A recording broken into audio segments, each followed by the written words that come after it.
Welcome to Chatting with the Experts, a podcast for immigrant women from Africa and the Caribbean who have relocated to North America, Europe, and even Australia. In this podcast, we talk about our struggles, but we also highlight our triumphs that we have experienced while living abroad. And we hope that by sharing our stories, we can help our fellow immigrant sisters who are listening to this. My guest today is a fellow Caribbean sister, woohoo! Marie McKenzie, who is originally from Jamaica, but she now lives and works in Orlando, in Florida. Who doesn't know where Orlando is? Right? Everybody has to know that, right? Disney's here. That's where Disney is. I'll tell you a little bit about Marie, and then I'll let her expand on this. So, Marie is a number one Amazon best-selling author. And she's also an accomplished registered nurse. She's an educator. She's a community volunteer. She's a victims advocate. And she's a sexual assault nurse examiner. She migrated to the United States in 1989 when she was a baby, she said. I'm kidding, when she was 28. And as I said, she lives in Orlando, Florida with her husband. So I'll let her take it over from here. But before I let her speak, I'm going to welcome her. And so, welcome to Chatting with the Experts. Marie, thank you for saying yes.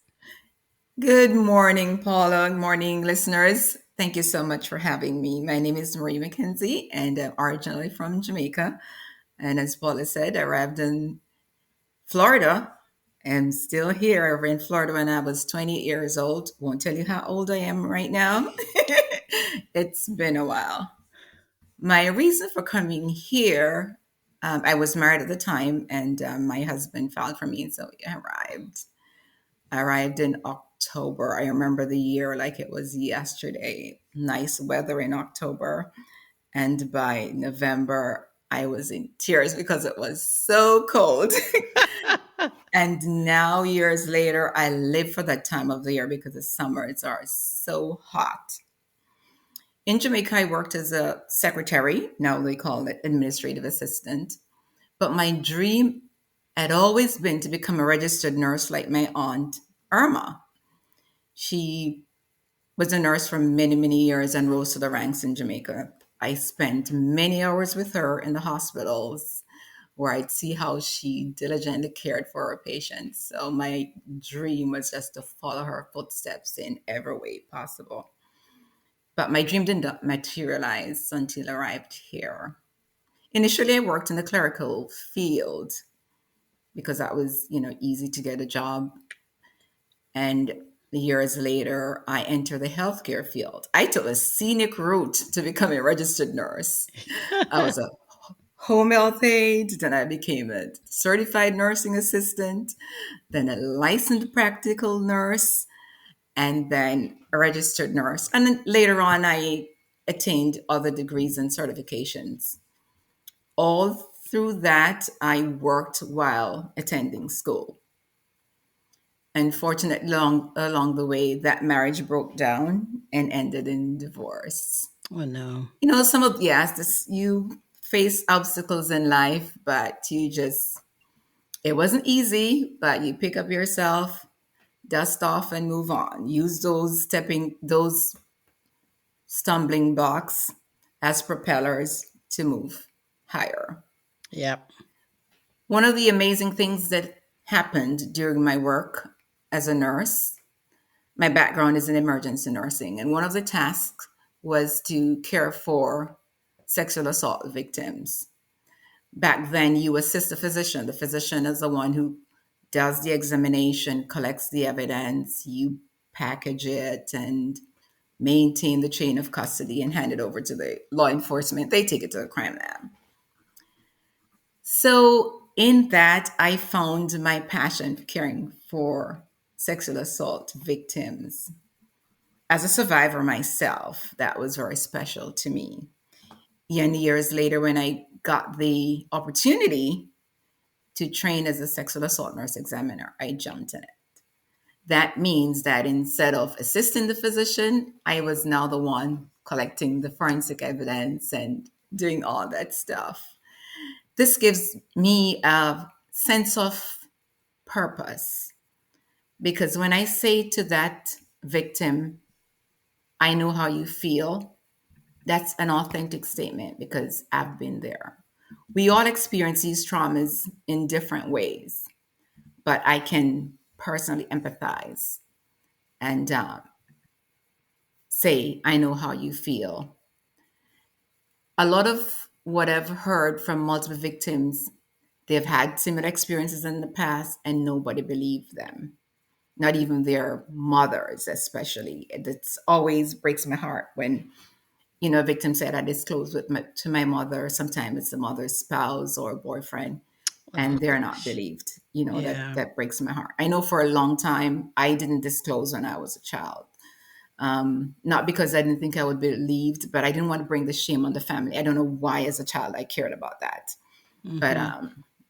it's not my shame. I shouldn't have cared, but for some reason, I did. So believing the victim and giving them the opportunity to speak and to listen to them and show them compassion.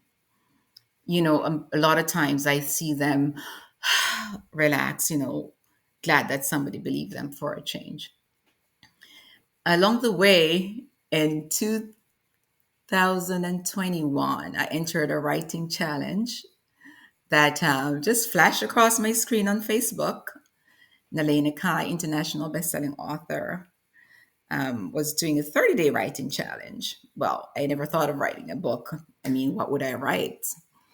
So I met with her by Zoom, and that night they were talking about writing a memoir or self help. I'm like, I don't know any self help. What do I know? Although I'm a nurse, I should know something, but I didn't think I did. Did at the time. So I said, okay, I'll write a memoir. I didn't know what I would write. Then I just agreed and got the details. And that same night, I wrote the first chapter of my book, and that was based on my first incident being sexually assaulted. And that book became a number one Amazon bestseller. It has opened the door for a lot of women to share their stories, and that makes me feel so proud in a sense that I was able to offer that to someone. I've heard from women, young and older, of having similar experiences. I've helped to counsel some to sharing their stories. Some just want to tell me.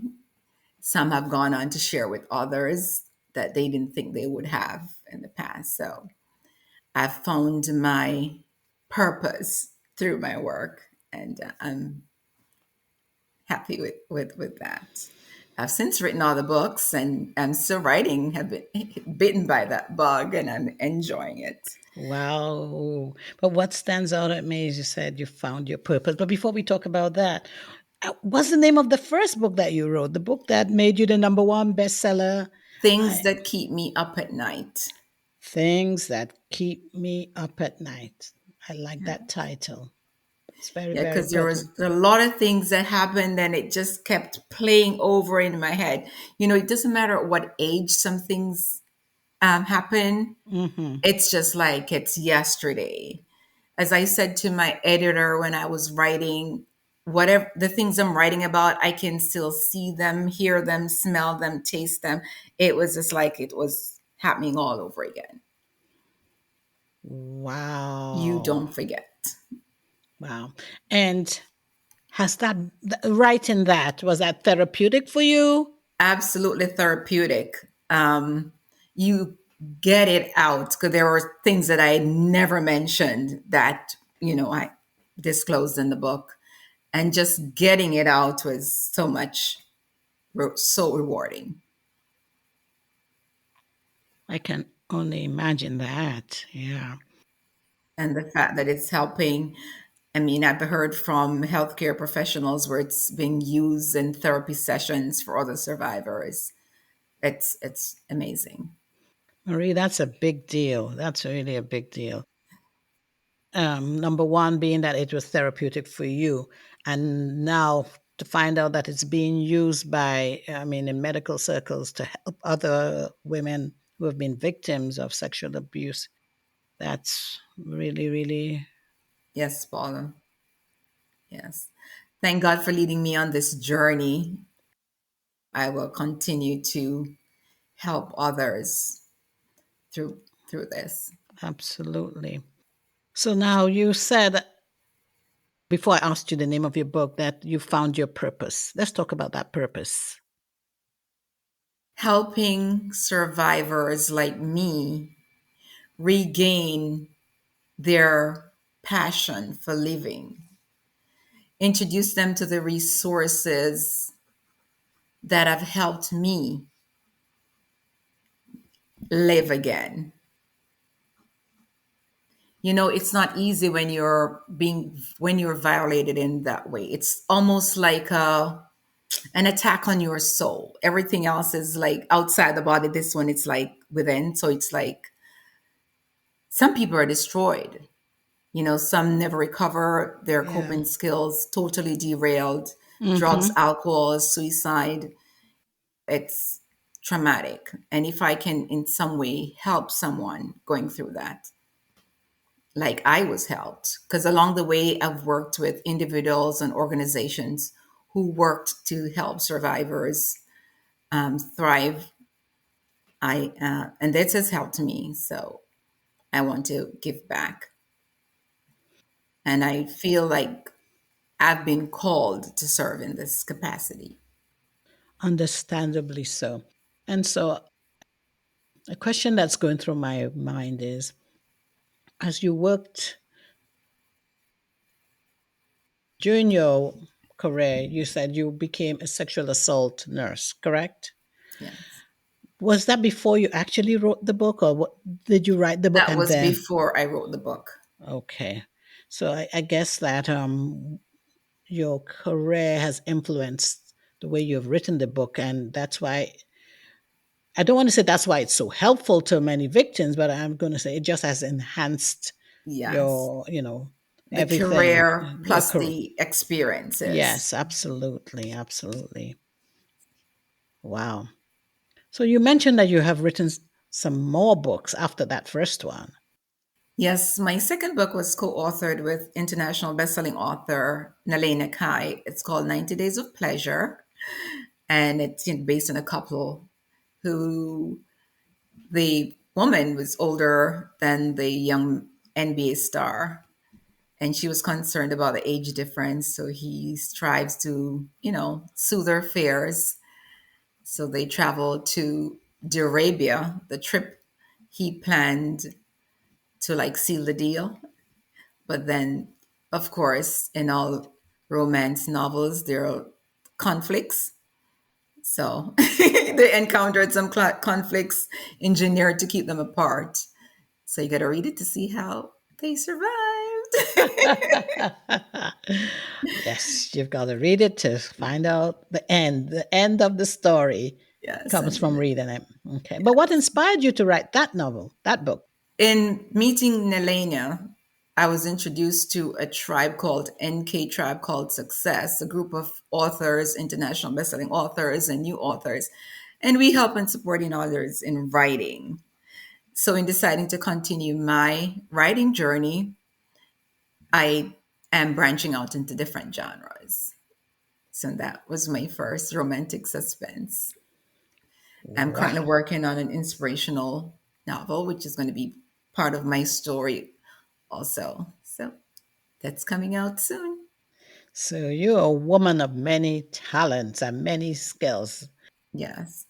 So you've become an author, but at the same time you're still working as a sexual assault nurse. Yes. Plus, a nurse educator. I teach new nurses now. I'm no longer at the bedside. So I travel across the country and I teach new nurses before they get to the bedside. So they're more fully prepared. And it's not like a deer in the headlights when they get in and there's a code or, something they can say, oh, I've seen it before because we saw that. Oh, wonderful. So you travel across the country to teach nurses on how to become better bedside nurses, or you Yes, to teach prepare them. to prepare them? Got you. Yes. We have didactic and simulations and skills teaching. So they go through codes, real life situations. You also teach them how to start an IV, draw blood, administer medications, the crash cart, the paddles and everything, hands on. These are some terms I'm hearing. My nieces who live with me, they've done 1 year of nursing. These are some terms I hear from them. So this is interesting. Yes. And I enjoy it. You see them from day one and they're scared because they're fresh out of nursing school and they do nothing. And then by the end of the training, they're like, oh my gosh, you should see them. It's amazing, the Yes. transformation. Yes, I've seen the transformation here with my nieces, the Yes. confidence with which they talk about things, the way they look at, many things like what to eat. Just a general conversation has changed Yes. since day one. And now, Yes. And it also reminds me of when I started, because I left nursing school straight to the emergency room. That's like a baptism by fire. I remember being, yes, I remember being the first code or the ambulance driving in and you're like, wide eyed.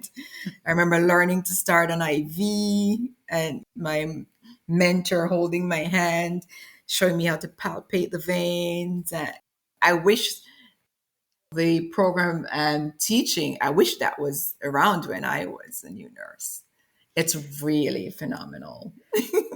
but you said something like even when you're talking about being a sexual assault nurse and how because you had lived through that experience, you were able to become, I think, even a better nurse because you could empathize and you could understand where these women, how they felt. And you said many a victim's face was like one of relief, having heard you say, well, I understand because I've lived Yeah, through this. So, in the same way, I guess now as you're teaching these new students, having been exactly. through that, you're like, I understand. I understand the Yes. fear, the anxiety, that, Yes, and you can tell them this is a learning environment. Don't be scared, Nobody's here. You can't fail. Because some of them think, oh my gosh, if I do something wrong, they're going to yell at me. Or it's like, no, this is a safe space to learn. I love that. I love Safe that. space to learn. So how did the pandemic affect your job? Because you go all over the country now training. What happened during that pandemic? Yeah, when the pandemic started, I actually was an emergency room nurse at the time. Ah, Yes, experiencing the overcrowding, just like the N95 mask and the shield and the gowns, and oh, you're so hot because you have to wear all night, changing between patients and just keep going. So I transitioned into this field during during the pandemic. But you just put your mask on as required and just keep going. And the good thing was most of our teaching sessions are outside the hospitals. So we didn't have to go through the hospitals, mostly in hotels and conference rooms. awesome, awesome. So the last 2 years have been a completely not change in career, but just doing it from a different angle. And it'd be interesting to hear how to see the transition from when you first started and the pandemic had started then and people really didn't know what to do to where we are now where we're not out of the woods but definitely we have a different outlook on COVID-19 and Completely different, and how to behave during a pandemic and, treat each other. Yeah. yes, with respect and with understanding and to be respectful of others, because especially now where the mask is in mandatory everywhere, you still have to be Mhm. respectful that some people still feel more comfortable with their mask on. So don't look at them like, what's Yes, wrong with and you? respect them enough to leave them alone and let them wear their mask. If you don't want to wear yours, you don't wear Yes, and vice yours. versa. Those who are wearing masks should not look, look down on those Exactly. who have decided Yes. to, go without their masks.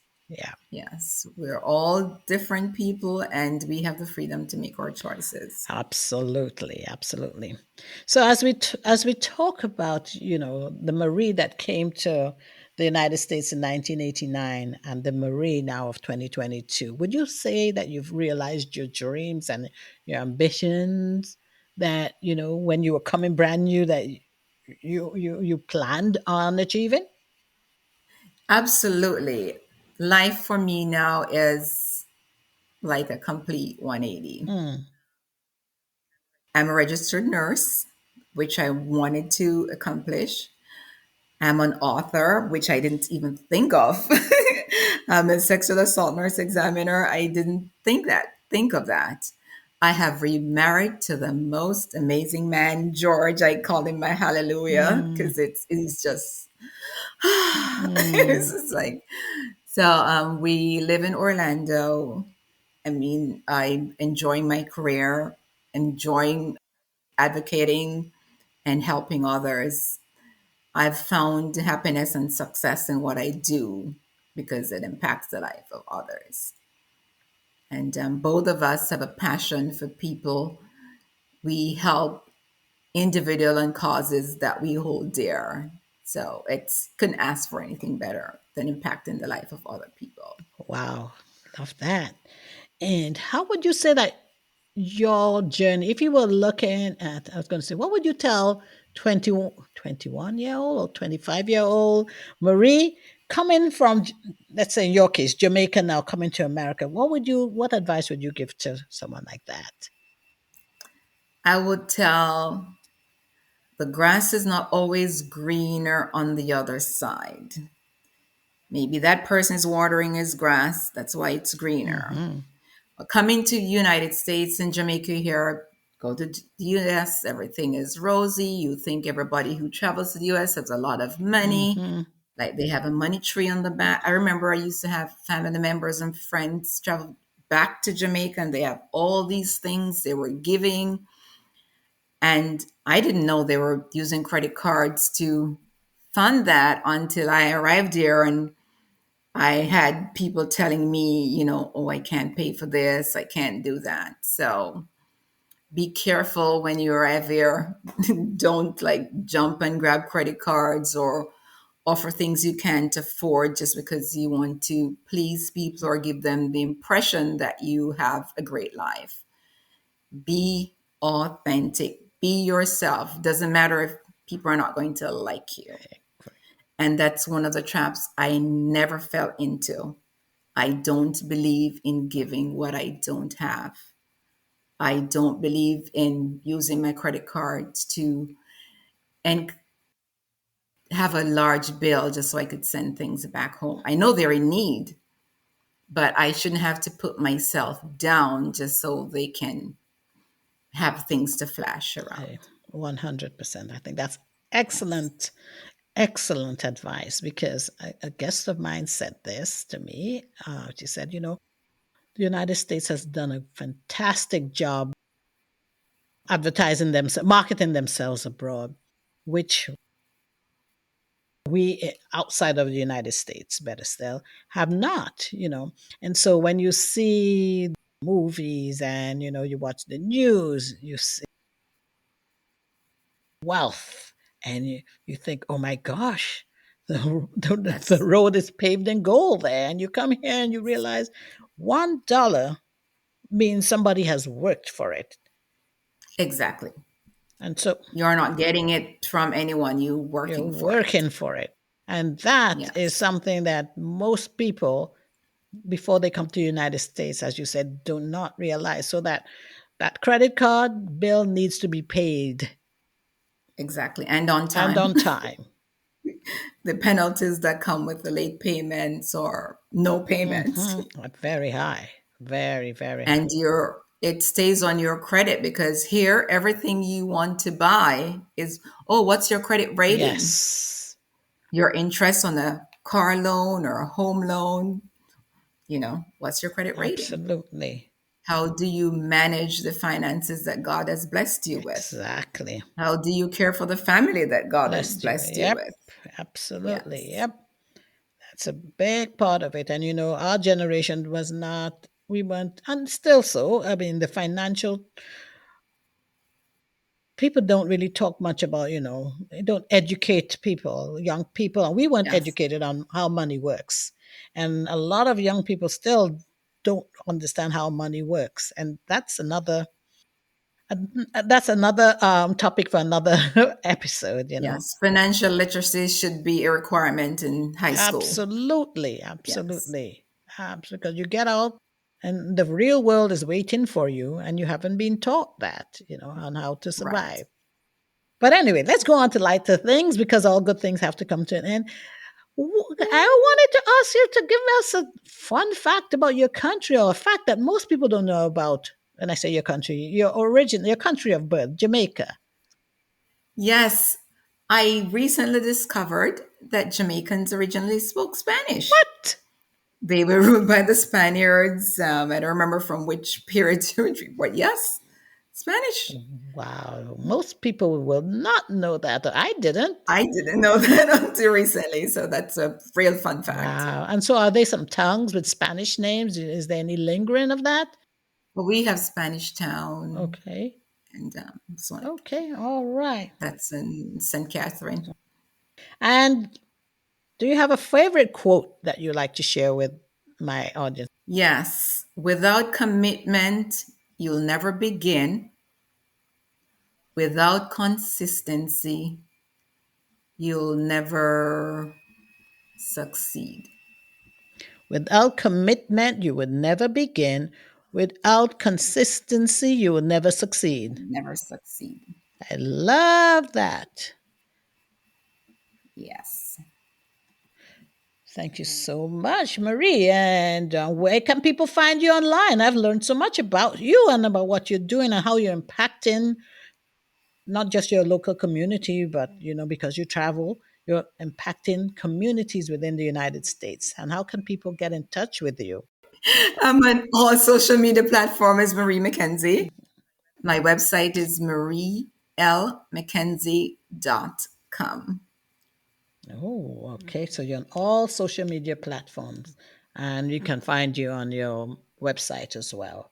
Yeah, TikTok, IG, Facebook. TikTok. Yes, TikTok. Oh my gosh, I learned to use TikTok. It is so amazing. Oh Yes, my word, that's something that I'm still getting used to.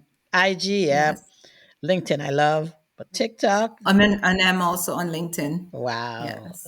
Initially, I didn't like TikTok because the videos just start playing as soon as you open the app, and I need to select what I want to Right. hear. But now it's fun. Oh boy, I need to go check you out there. I don't think I've looked at that. Yeah, you need to get on. I'm still a bit apprehensive. All right. And so, for my listeners, if you have enjoyed what you just heard from my fabulous guest, Marie McKenzie, please head over to Apple Podcasts, Google Podcasts, Spotify, Audible, Amazon Music, wherever you listen to your podcasts, and follow us. And better still, click subscribe. And if you are an immigrant woman from the Caribbean or Africa and you'd like to be a guest on Chatting with the Experts, why not head over to my website, which is www.chattingwiththeexperts.com/contact us and apply. I'd love to chat with you. Thank you again, Marie, for being such a phenomenal guest on Chatting with the Experts. Thank you so much. You're welcome. Thank you, listeners. I appreciate being here. Thank you.